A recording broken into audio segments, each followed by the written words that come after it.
Hello बच्चों, स्वागत है आपका हमारे YouTube channel study lover family में। और आज हम उत्तराखंड बोर्ड के कक्षा 12 के विद्यार्थियों के लिए केमिस्ट्री की क्लास शुरू करने वाले हैं। और केमिस्ट्री की क्लास में जो आपका पहला पेपर है, पहला भाग है रसायन विज्ञान का, उसका पहला पार्ट, पहला लेसन जो हमारे पास है ठोस अवस्था, इसके बारे में आज हम देखेंगे।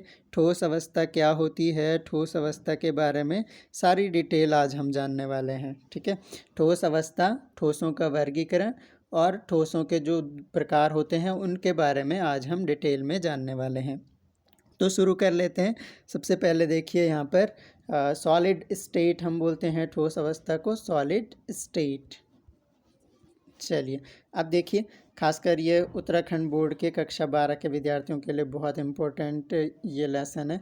तो आगे आपका जो है कक्षा 12 की रसायन विज्ञान में आपको पढ़ाऊँगा, क्योंकि आपको पता ही है कि कोविड के कारण सारे स्कूल बंद हो चुके हैं और इस वजह से आप लोगों को पढ़ाई में दिक्कत ना हो, तो इसलिए हमने ऑनलाइन क्लास शुरू करी है। और यहाँ पर ठोस अवस्था सबसे पहला चैप्टर आज हम पढ़ने वाले हैं। तो देखिए शुरू कर लेते हैं बच्चों। पदार्थ की अवस्थाएं एवं ठोसों का वर्गीकरण, ठोस पदार्थों का वर्गीकरण, ये हमारा मेन टाइटल रहने वाला है। आज इसके बारे में पूरा जानेंगे। पदार्थ की 3 अवस्थाएं होती हैं, ठोस, द्रव और गैस। ठीक है, ये सभी को पता ही है कि पदार्थ, या आप कक्षा 11वीं में पढ़ चुके हैं या इससे पहले 9th 10th में भी पढ़ चुके हैं कि ठोस, द्रव और गैस पदार्थ की 3 अवस्थाएँ होती हैं। और इनमें क्या अंतर होता है देख लीजिए, थोड़ा सा समझ लीजिए। मान लीजिए ये हमने 3 चैम्बर बना दिए। ठीक है, ये हमारा मान लो सॉलिड है और ये हमारा द्रव है, लिक्विड है, और ये हमारी इसमें गैस है। देखो तीनों में अंतर क्या होता है। अगर हम केमिस्ट्री के अकॉर्डिंग पढ़ें तो हमारे पास एक टर्म आता है अंतरा आणविक बल। क्या आता है? अंतरा आणविक बल, अंतरा आणविक बल, या इसको हम बोलते हैं इंट्रामॉलिकुलर फोर्स। तो जो अंतरा आणविक बल होता है, फिर से देख लीजिए, जो अंतरा आणविक बल होता है, यह अंतरा आणविक बल क्या होता है, जो इनके पार्टिकल्स होते हैं।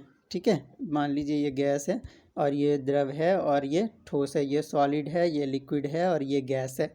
अब देखिए इसके अंदर जो पार्टिकल्स होंगे, ठोस के जो आपस में अणु होते हैं, वो आपस में बंधे होते हैं किससे? अंतराणविक बलों से। अंतर, हम एक विशिष्ट अंतर इनमें देखेंगे कि जो अंतराणविक बल होते हैं, ठोस के कणों में अंतराणविक बल ये अधिक होता है और ये आपस में बहुत प्रबल बंधों से जुड़े हुए होते हैं।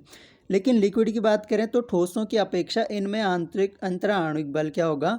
कम होगा। इसलिए ये क्या होते हैं? तरल फॉर्म में होते हैं, तो इनके अणु आपस में उतने टाइटली नहीं जुड़े होते हैं। इसलिए ये आप देख सकते हैं कि लिक्विड जो होता है, जैसे वाटर ले लो, ऑयल ले लो, तो वो बहने की प्रवृत्ति रहती है। क्यों? क्योंकि उसके अणु आपस में उतने प्रबल अंतराणविक बलों से बंधे नहीं होते हैं। लेकिन ठोसों के अणु जो हैं प्रबल अंतराणविक बलों से बंधे होते हैं, इसलिए सॉलिड कभी भी आपको तैरता हुआ या प्रवाह की प्रवृत्ति उसमें नहीं देखने को मिलती है।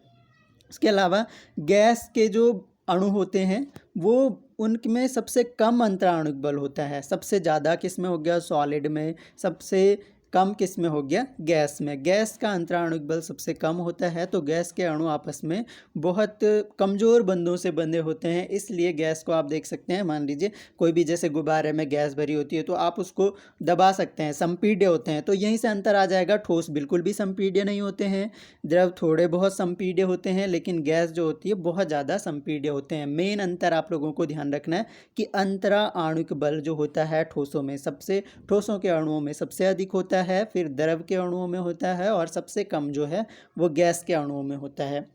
तो इतनी बातें समझ आई आप लोगों को। अब देखिए आगे, देखिए क्या कह रहे हैं। निश्चित टेम्परेचर, ताप और प्रेशर, जो दाब होता है, पर किसी पदार्थ की कौन सी अवस्था अधिक स्थायी होगी, यह 2 विरोधी फैक्टर्स पर निर्भर करती है। क्या कह रहा है कि निश्चित जो टेम्परेचर होता है, ताप जो होता है, अगर निश्चित टेम्परेचर और निश्चित प्रेशर पे हम देखें तो किसी पदार्थ की कौन सी अवस्था अधिक स्थायी होगी, यह दो फैक्टर्स पे, दो कारकों पे निर्भर करती है। और वो कारक कौन कौन से हैं?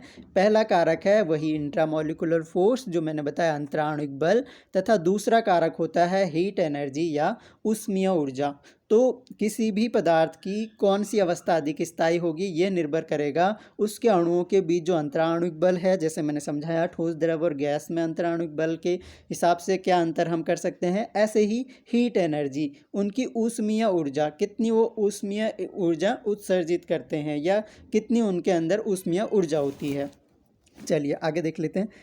पदार्थ का इंट्रामोलिकुलर फोर्स पदार्थ के अणुओं, परमाणुओं अथवा आयनों को एक दूसरे की तरफ आकर्षित करता है तथा उन्हें समीप रखने को प्रवृत्त रहती है। ये चीज़ें मैं आपको समझा चुका हूँ, ठीक है। वहीं जो थर्मल एनर्जी होती है, जो ऊष्मीय ऊर्जा होती है, की प्रवृत्ति पदार्थ के अणुओं, परमाणुओं तथा आयनों को तीव्रगामी बनाकर पृथक रखने की होती है। जो ऊष्मीय ऊर्जा होती है या हीट एनर्जी होती है, उसका काम क्या होता है, जो पदार्थ के परमाणु या आयन होते हैं उनको तीव्रगामी बनाती है और पृथक रखते हैं। मान लीजिए ये पदार्थ है, ठीक है, और इसके आयन हैं या अणु हैं, परमाणु हैं, और जो हीट एनर्जी होती है, जो इसकी ऊष्मीय ऊर्जा होगी, वो क्या करती है, इसको इन अणुओं को आपस में दूर बनाए, पृथक बनाए रखती है।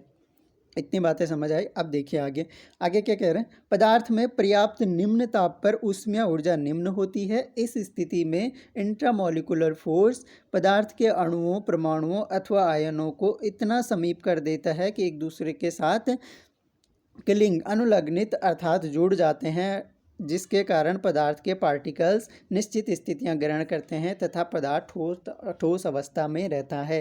क्या कह रहा है कि जो अंतराणुक बल होता है वो क्या करता है, ये पदार्थ है हमारा, ठीक है, और इसके ये पार्टिकल्स हैं, इनके बीच का जो अंतराणुक बल होगा वो क्या करता है, परमाणु और आयनों को अपनी तरफ आकर्षित करेगा। तो ये क्या करता है, इतना ज़्यादा आकर्षित कर लेता है कि वो क्या होते हैं, एक दूसरे से जुड़ जाते हैं और जुड़े हुए ही रहते हैं।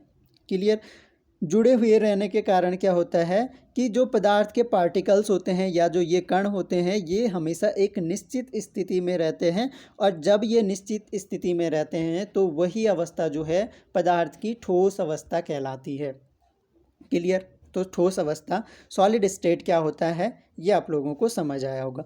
पदार्थ के ठोस अवस्था में भी उसके पार्टिकल्स, कण अपनी मीन पोजीशन, माध्य स्थितियों के चारों ओर ऑसिलेट, दोलन करता है। क्या क्या कह रहे हैं कि ठोस अवस्था में भी जो पार्टिकल्स होते हैं वो अपने चारों ओर दोलन करते हैं। क्लियर। अब देखिए आगे। अब हम देखेंगे जो पदार्थ की ठोस अवस्था होती है, सॉलिड स्टेट के जो गुणधर्म होते हैं या प्रॉपर्टीज़ होती हैं, अभिलाक्षणिक गुणधर्म, characteristic properties of solid state, ये डिस्कस करने वाले हैं। देखिए क्या क्या इनके गुण होते हैं। अच्छा, मैंने आप लोगों को कहा था कि अपनी कॉपी ज़रूर बना लें केमिस्ट्री की, ठीक है, और कॉपी में आप नोट्स बनाते हुए चलें, ठीक। कुछ भी समझ नहीं आएगा तो आप कमेंट बॉक्स में मुझे पूछ सकते हैं, या मैंने आप लोगों का व्हाट्सएप ग्रुप भी बनाया है तो वहाँ पर भी आप लोग मुझे पूछ सकते हैं। क्लियर। अब देखिए, ठोस अवस्था में पदार्थ का निश्चित द्रव्यमान, आयतन एवं आकार होता है। क्या कह रहे हैं, ठोस अवस्था में पदार्थ का क्या होता है, द्रव्यमान निश्चित होता है, आयतन निश्चित होता है और आकार भी निश्चित होता है। जब भी कोई पदार्थ के पार्टिकल जो होंगे वो ठोस अवस्था में होंगे तो इनके बीच क्या है, एक तो इसका द्रव्यमान निश्चित होगा, ठीक है, वेट, भार इसका क्या होगा, निश्चित होगा। इसके अलावा इसका आयतन, कितना आयतन इसका होगा ये भी निश्चित होगा, और आकार इसका जो होगा वो भी निश्चित होगा। तो ठोसों की विशेषता है कि उनका निश्चित द्रव्यमान, निश्चित आयतन और निश्चित आकार होता है। इसके अलावा पदार्थ के पार्टिकल्स का मतलब कण, ठीक है, कि मॉलिकुलर, इंटरमॉलिकुलर डिस्टेंस या अंतराणुक दूरियां काफ़ी कम अर्थात लघु होती हैं। ये मैं बता ही चुका हूँ कि ठोस के कण जो होंगे, पार्टिकल्स जो होंगे, उनके बीच की जो अंतराणुक दूरियां होंगी वो काफ़ी कम होंगी, मतलब बहुत टाइटली जुड़े होंगे आपस में, तो उनके बीच की अंतराणुक दूरियां वैसे भी कम हो गई। अब देखिए, पदार्थ के कंस्टिट्यूएंट पार्टिकल्स मतलब जो उसके अवयवी कण होते हैं तथा परमाणुओं, अणुओं तथा आयनों की स्थितियां निश्चित होती है और ये पार्टिकल्स केवल अपने मीन पोजीशन के चारों ओर ऑसिलेट दोलन कर सकते हैं। देखिए क्या कहा कि कॉन्स्टिट्यूंट जो पार्टिकल्स होते हैं, कहने का मतलब ये है जिन कणों से मिलकर वह ठोस पदार्थ बना हुआ है उन्हीं को हम क्या कहेंगे, उसके अवयवी कण। अवयव का मतलब होता है उसके घटक, मतलब ठोस के बनने में जो घटक प्रयोग किए गए हैं, जो कण हैं, उन्हीं को अवयवी कण। जो अवयव या घटक या कण उसमें प्रयोग हैं ठोस को बनने में, उसको हम अवयवी कण कहेंगे। ओके। तथा परमाणुओं और अणुओं तथा आयनों की स्थितियां निश्चित होती हैं। यह हम बता चुके हैं कि ठोस के अंदर क्या होंगे, परमाणु, अणु या आयन एक निश्चित स्थिति में होंगे और निश्चित स्थिति में होंगे, लेकिन ये सिर्फ क्या कर सकते हैं, अपनी जो माध्य स्थिति है, जो उसकी मीन पोजीशन है, जहाँ पर वो स्थित है, उसके चारों ओर केवल दोलन कर सकते हैं, बाकी इधर उधर मूव वो नहीं कर सकते हैं। चलिए अब देखते हैं आगे। नेक्स्ट है ठोस पदार्थ इनकम्प्रेसिबल, असंपीड्य और रिजिड, कठोर होते हैं। बहुत रेयर है, आप लोगों को पता ही है कि ठोस क्या होते हैं, उनको दबाया नहीं जा सकता है, मैं शुरू में बता चुका हूँ। इसके अलावा रिजिड होते हैं, बहुत कठोर होते हैं ठोस। दूसरा, ठोस पदार्थों का वर्गीकरण। अब हम यहाँ पर देखेंगे ठोस पदार्थों का वर्गीकरण हम देखेंगे। यहाँ देखिए, ठोस पदार्थों को उनके पार्टिकल्स मैंने बताया कणों, ठीक है, कणों की व्यवस्था में उपस्थित क्रम की प्रकृति के आधार पर निम्नांकित दो भागों में बांटा जा सकता है। देखिए, ठोसों को जो उनके कणों की स्थिति है उसके आधार पर दो भागों में बांटा गया है। पहला भाग क्या है, पहला भाग है हमारा अक्रिस्टलीय ठोस और दूसरा है क्रिस्टलीय ठोस। कुल मिलाकर हम बोल सकते हैं कि ठोस जो होते हैं वो दो प्रकार के होते हैं। पहला आ गया अक्रिस्टलीय ठोस और दूसरा आ गया क्रिस्टलीय ठोस। अक्रिस्टलीय ठोस को ये हो गया क्रिस्टलाइन ठोस भी हम कहते हैं। अब समझ लेते हैं कि क्या होते हैं अक्रिस्टलीय ठोस और क्या होते हैं क्रिस्टलीय ठोस। तो सबसे पहले क्रिस्टलीय ठोस देख लेते हैं। इसको हम क्रिस्टलाइन सॉलिड भी कहते हैं। तो क्रिस्टलाइन सॉलिड हो या क्रिस्टलीय ठोस एक ही बात है, अंग्रेजी में क्रिस्टलाइन ठोस। तो क्रिस्टलाइन ठोस जो होते हैं साधारणतः छोटे छोटे लघु स्मॉल क्रिस्टलों की अत्यधिक संख्या लार्ज नंबर से बना होता है। क्या होता है, जो क्रिस्टलीय ठोस होते हैं वो क्या होते हैं, छोटे छोटे लघु क्रिस्टलों। क्रिस्टल का मतलब एक तरह से कण बोल सकते हैं, पार्टिकल्स बोल सकते हैं। जो क्रिस्टल होते हैं, क्रिस्टल फॉर्म में क्या होता है, कोई भी छोटे छोटे टुकड़ों में, छोटे छोटे टुकड़ों को ही हम क्रिस्टल कहेंगे। किसी सॉलिड के जो छोटे छोटे कण होंगे, टुकड़े होंगे, उसी को हम क्रिस्टल कहते हैं। चलिए नेक्स्ट देख लेते हैं। क्रिस्टलीय ठोस के प्रत्येक लघु क्रिस्टलों का विशेष अभिलाक्षणिक जियोमेट्रिकल शेप, ज्यामितीय आकार होता है। कहने का मतलब ये है, जो क्रिस्टलीय ठोस होते हैं उनका एक विशेष जियोमेट्रिकल शेप होगा, एक विशेष उनकी संरचना होती है और आकार होता है, जिसमें उनके कण जो होते हैं, अवयवी कण होते हैं, वो एक निश्चित क्रम में सुव्यवस्थित होते हैं। क्रिस्टल में जो अवयवी कण होते हैं उनका क्रम सुव्यवस्थित होता है, व्यवस्थित क्रम में लगे होते हैं। देख लीजिए, समझ लीजिए यहाँ पर, ये है हमारा क्रिस्टलीय ठोस। ये वाला क्या है, ये क्रिस्टलीय ठोस है। ठीक, ये क्रिस्टलीय ठोस है। देख सकते हैं क्रिस्टलीय ठोसों के हमने क्या पढ़ा था कि इसके जो अवयवी कण होंगे वो क्या होंगे, एक निश्चित क्रम में होंगे। अब देखिए इनके बीच का इनका क्रम निश्चित है, बिल्कुल निश्चित है। ये इनका जो आपस में जुड़ने का क्रम है वो एक निश्चित क्रम में जुड़े हुए हैं। ठीक, इसके अलावा हमने ये देखा था कि छोटे छोटे और लघु कण इसमें हैं, छोटे छोटे और लघु कण इसमें हैं और एक निश्चित क्रम में जुड़े हुए हैं। लेकिन इधर वाला देखिए, ये क्या है, ये अक्रिस्टलीय ठोस है। अक्रिस्टलीय ठोस में देख सकते हैं इसके जो कण हैं, पार्टिकल्स हैं, वो एक निश्चित क्रम में व्यवस्थित नहीं है। देख सकते हैं कि यहाँ पर जो पार्टिकल्स, ये यहाँ से जुड़ा हुआ है, ये यहाँ से जुड़ा हुआ है, लेकिन यहाँ पर देख सकते हैं इनका एक निश्चित फॉर्म में, निश्चित फॉर्म में, इधर इस वाले का भी निश्चित फॉर्म है, इधर देख सकते हैं निश्चित फॉर्म है। लेकिन यहाँ पर क्या है, ये अलग अलग टाइप में जुड़े हुए हैं, कोई कहीं से जुड़ रहा है, कोई कहीं से जुड़ रहा है। तो क्रिस्टलीय ठोस में जो पार्टिकल्स का क्रम होता है वो निश्चित होता है, छोटे छोटे कण जुड़े होते हैं और एक निश्चित क्रम में होते हैं। तो दोनों में अंतर पता चला आप लोगों को। अब देखिए आगे गुण पढ़ लेते हैं। क्रिस्टलीय ठोसों के गुण अब हम देखेंगे। Properties of crystalline solid. पहली बात बोल रहे हैं, क्रिस्टलीय ठोस का मेल्टिंग पॉइंट गलनांक जो होता है वो निश्चित होता है। गलनांक आप लोगों को मैंने बताया था,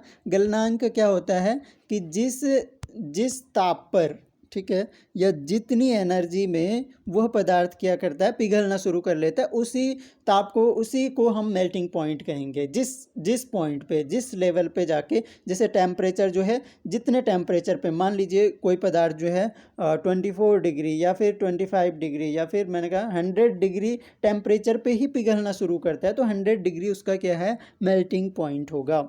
चलिए अब देखिए आगे। क्रिस्टलीय ठोस एनिसोटोरिक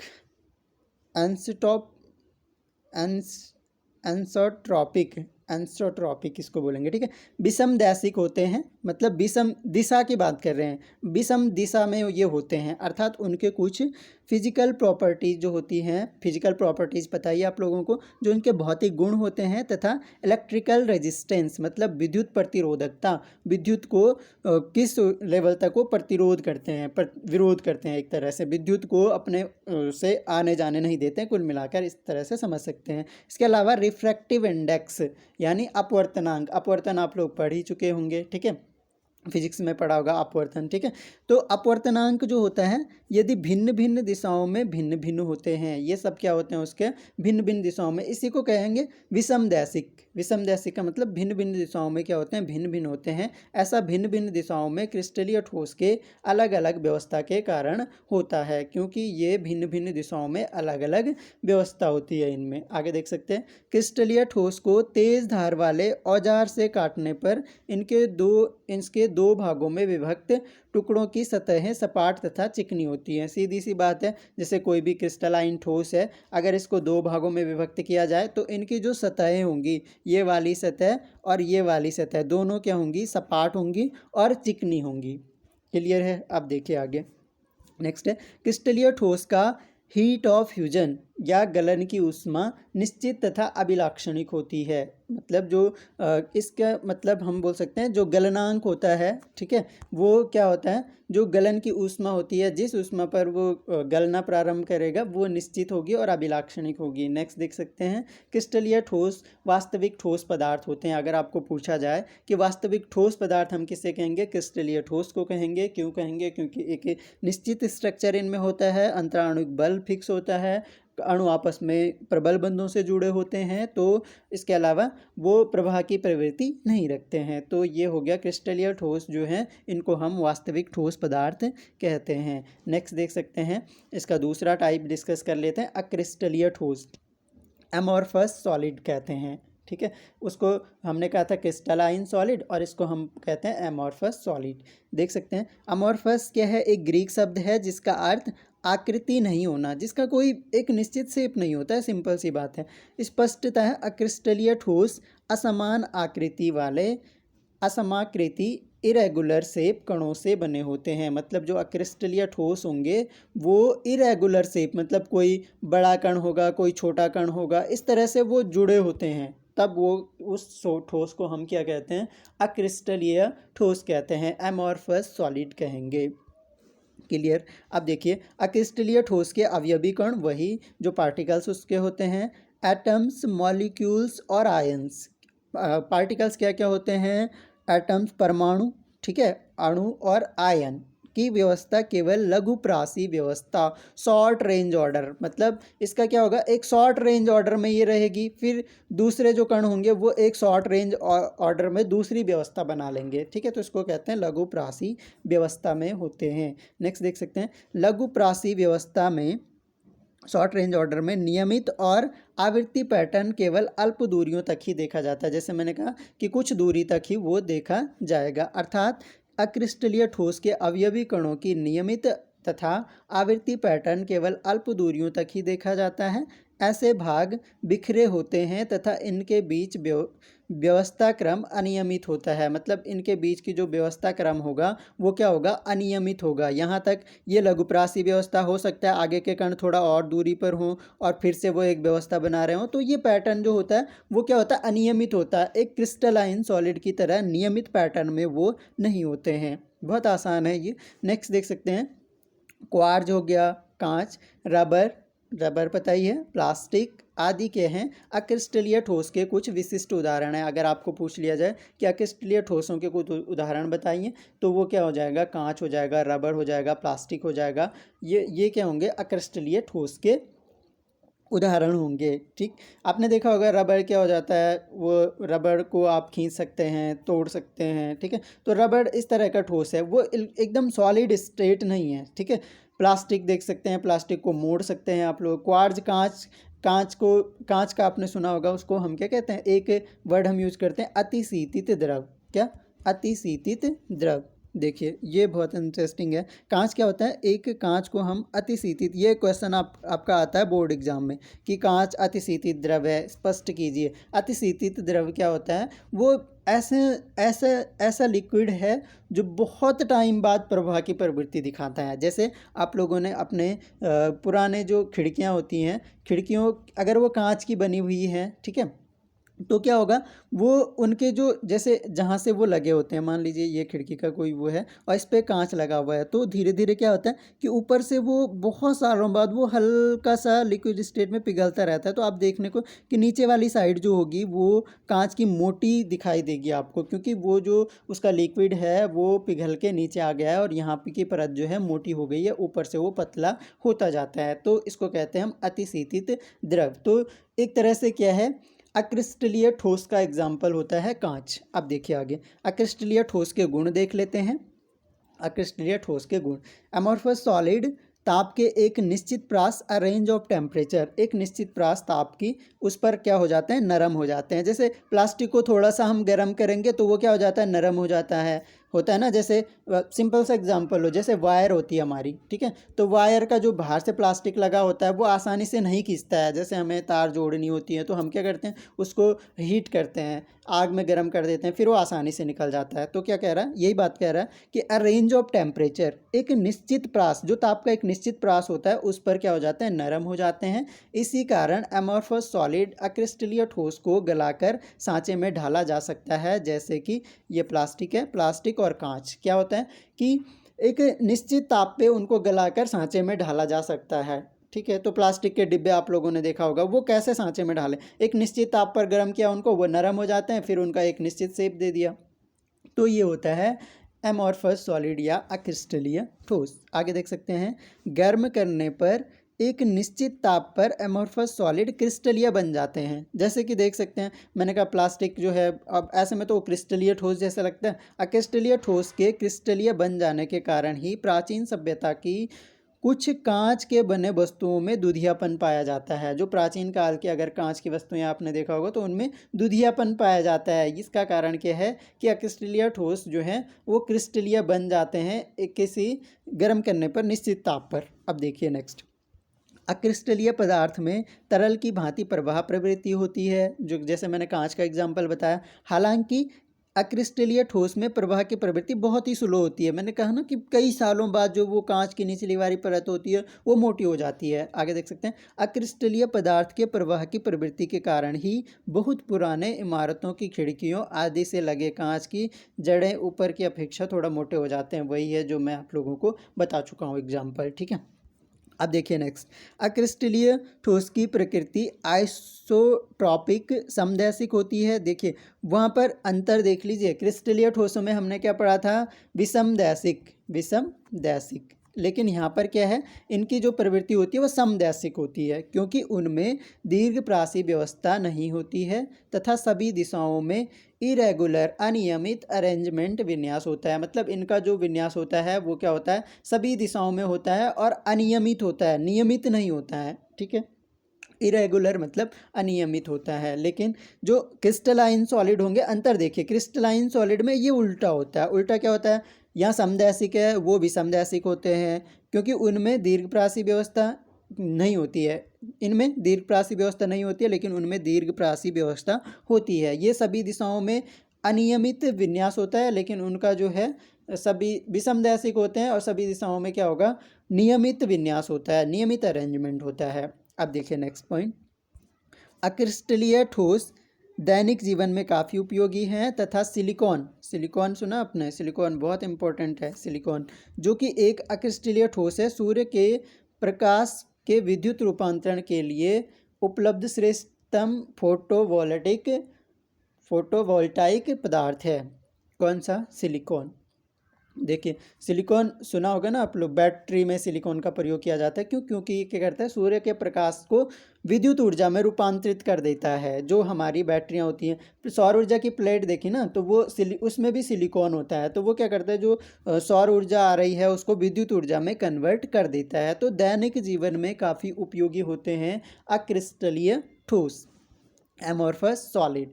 तो बच्चों, आज हमने देखा ठोस अवस्था क्या होती है, पहली बात, और ठोस अवस्था के प्रकार हमने देखे, दो तरह के प्रकार, क्रिस्टलीय ठोस और अक्रिस्टलीय ठोस। ठीक। और नेक्स्ट लेक्चर में हम देखेंगे क्रिस्टलीय ठोसों का वर्गीकरण पढ़ेंगे। ठीक। तो आगे हम इस चैप्टर को पूरा करेंगे, ये इसका पहला पार्ट है। आप लोग जो हैं अपने नोट्स बनाएं, इससे नोट्स बनाएं, बहुत इंपॉर्टेंट आप लोगों के लिए ये चैप्टर है। और आप लोग अच्छे से नोट्स बनाते चलें। और आपकी क्लासेज अब ऐसे ही फ़िलहाल जब तक आपकी कोविड की सिचुएशन नॉर्मल नहीं हो जाती है, तब तक आपकी क्लासेज ऐसे ही चलती रहेंगी। जैसे ही स्कूल खुलेंगे तो हम क्लासेज में पढ़ेंगे। तो इसके अलावा बच्चों अपना ध्यान रखिए, बार बार जो है, जो कोविड की नियमावली है, ठीक है ना, अपने हाथों को बार बार अच्छे से धोते रहें, सैनिटाइज़र का प्रयोग करें, बाहर कहीं जाते हैं तो बिना मास्क के बिल्कुल नहीं जाना है। और वैसे कोशिश करें जब तक आपका बहुत ज़रूरी काम ना हो तब तक घर से बाहर ना निकलें। तो अपना ध्यान रखें। तो थैंक यू, मिलेंगे नेक्स्ट क्लास में। Thank you everyone.